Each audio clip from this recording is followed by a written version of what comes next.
Welcome to the Z Studio. نحمده ونصلي على رسوله الكريم اما بعد فاعوذ بالله من الشيطان الرجيم بسم الله الرحمن الرحيم واما بنعمة ربك فحدث صدق الله وصدق رسوله النبي الكريم الصلاة والسلام عليك يا رسول الله وسلم عليك وعلى آلك واصحابك یا حبیب اللہ۔ سامعین عالی مرتبت، اللہ رب العزت کے فضل و کرم اور اس کے احسان عظیم سے ہم سب ماہ رمضان مبارک کا یہ مہینہ گزار رہے ہیں، اور اس کے حوالے سے دوسری مجلس میں نے آپ کے سامنے ماہ رمضان مبارک کی احترام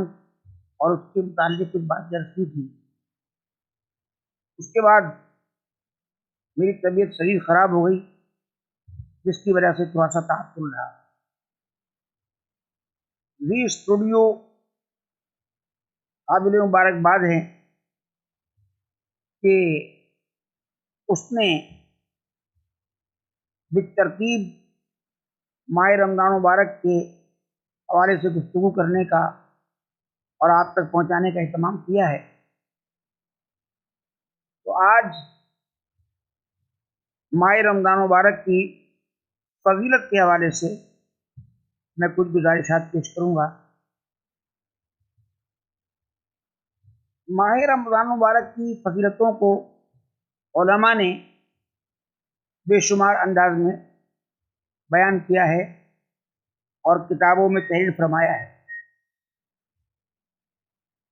اور اس کی فضیلت کا ایک یہ بھی بڑا معتبر حوالہ ہے کہ سرکار دو عالم تاجدار انبیاء حضور احمد مصطفیٰ محمد مصطفیٰ صلی اللہ تعالی وسلم نے اس مہینے کی آمد پر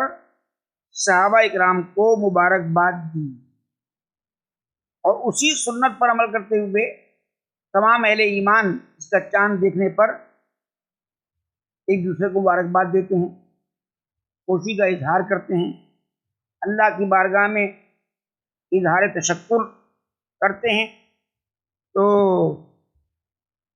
جیسا کہ حضرت امام احمد اور نسائی نے حضرت ابو ہریرہ رضی اللہ تعالیٰ عنہ سے روایت کیا کہ کان النبی صلی اللہ علیہ وسلم یبشر اصحابہ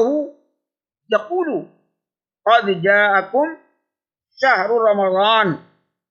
شہر مبارکہ، یعنی نبی کریم صلی اللہ علیہ وسلم اپنے اصحاب کو بشارت دیا کرتے تھے اور فرماتے تھے آ پہنچا تمہارے پاس ماہ رمضان برکتوں والا مہینہ۔ تو اس پر مبارکباد دینا سرکار دو عالم کا صحابہ اکرام کو، یہ بھی اس کی فضیلت کو ظاہر کرتا ہے، اور ہمارے لیے ایک سنت عمل ہے، لہذا ہم بھی ایک دوسرے کو مبارکباد پیش کرتے ہیں۔ اور اس کی فضیلتوں کے حوالے سے سرکار دو عالم صلی اللہ علیہ وسلم کا ایک یہ عمل کہ ماہ رجب المرجب سے ہی آپ اپنی دعاؤں میں ماہ رمضان مبارک کی طلب کا ذکر فرماتے اور اللہ تعالیٰ سے دعائیں مانگ مانگ کر اس کی آمد اور اس کی آمد پر اللہ تعالیٰ سے درخواست فرماتے، یعنی آپ فرماتے اللہم بارک لنا فی رجب و شعبان و بلغنا الی رمضان، یعنی اے اللہ ہمارے لیے رمضان اور شعبان میں برکت عطا فرما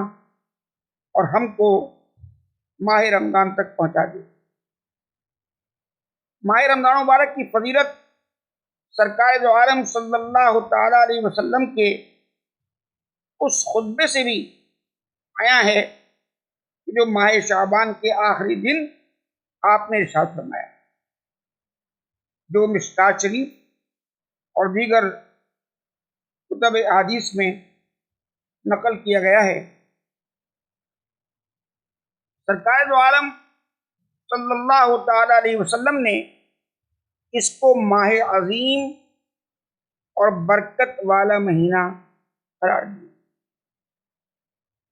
یہ قرب الہی کے اعلیٰ و عرفہ درجات پر فائز ہونے کا مہینہ ہے، اور اس کے نوافل میں فرض کی ادائیگی کا ثواب، اور ایک فرض کی ادائیگی میں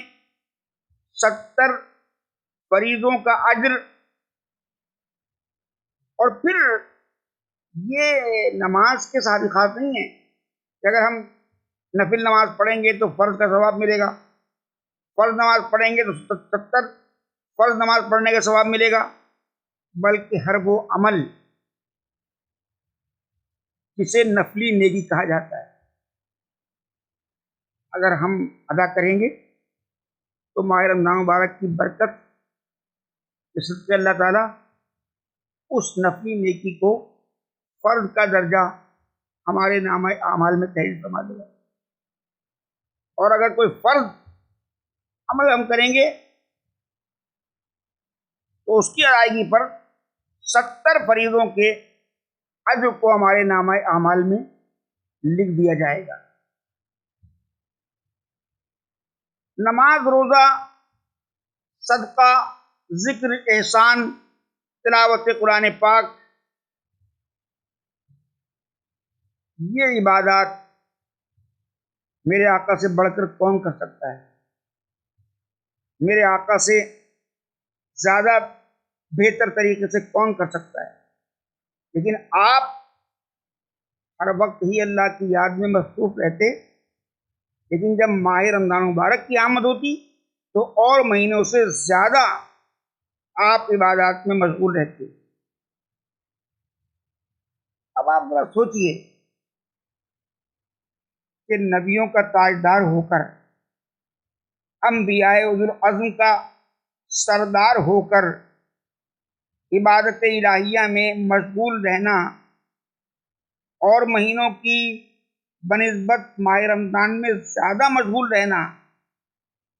تو ہمارے لیے اس میں کیا سبق ہے؟ کیا ہم میں سے کوئی دعوے دار ہے کہ ہم معصوم ہیں؟ ہم کتنے گناہ گار ہیں، ہم کتنے سیاہکار ہیں، ہم کتنے غافل ہیں، ہم کتنے بدکار ہیں؟ تو ہمیں اپنے آقا کی پیروی میں، آپ کی اتباع میں کس قدر کس ماہ مبارک میں عبادت اور نیک اعمال کرنے چاہیے۔ نہ صرف یہ کہ خود کریں بلکہ اپنے زیر اثر افراد کو بھی رغبت دلائیں کہ ہم زیادہ سے زیادہ گناہوں سے بچیں اور نیک اعمال کو اختیار کریں۔ ماہ رمضان مبارک اللہ تعالیٰ کا مہینہ ہے، جسے میں نے پہلے بھی عرض کیا تھا کہ رمضان اللہ کے ناموں میں سے ایک نام ہے۔ اب یہ اللہ کا مہینہ ہے اور بندہ اس ماہ مبارک میں اللہ کی صفات کو اختیار کرتا ہے، یعنی نہ کھانا یہ اللہ کی صفت ہے، نہ پینا یہ اللہ کی صفت ہے، سونا نہ سونا یہ اللہ کی صفت ہے۔ اب بندہ ان صفات کو اختیار کرتا ہے، وہ اللہ کی رضا کے لیے کھانے پینے کو ترک کر دیتا ہے، وہ زیادہ سے زیادہ عبادت الہیہ میں مشغول رہتے ہوئے سونے کو ترک کر دیتا ہے۔ تو عبادات کی کثرت سے روزہ دار کو رمضان مبارک میں قرب در قرب حق تعالیٰ کا حاصل ہوتا ہے۔ حضرت صلی اللہ علیہ وسلم کے صدقے اور آپ کے طفیل امت کو بھی رمضان مبارک کا یہ حصہ ملا، لہذا ارتقاء اور عروج کے لحاظ سے ماہ رمضان مبارک مسلمانوں کے لیے روحانی معراج کا مہینہ ہے۔ مرقات شریف، شرح مشکات شریف میں ایک حدیث کے مطابق میرے آقا کا ارشاد ہے کہ اگر بندوں کو معلوم ہوتا کہ رمضان مبارک کیا چیز ہے، کیا نعمت ہے، تو میری امت یہی تمنا کرتی کہ یا اللہ کاش پورا رمضان، پورا سال ہی ماہ رمضان ہوتا۔ تو دوستو بزرگوں، یہ ماہ مبارک بہت ہی زیادہ فضیلت والا مہینہ ہے۔ جب بندہ اس ماہ مبارک میں کھانے پینے کو ترک کر دیتا ہے، نفسانی خواہشات سے باز رہتا ہے، تو پروردگار عالم اس کے لیے جنت کے دروازوں کو کھول دیتا ہے اور جہنم کے دروازوں کو بند کر دیتا ہے۔ وہ شیطان جو رگ رگ میں خون کی طرح ہمارے دوڑتا ہے، کھانے پینے کے ترک اور نفسانی خواہشات کے ترک کرنے سے وہ شیطانی قوتیں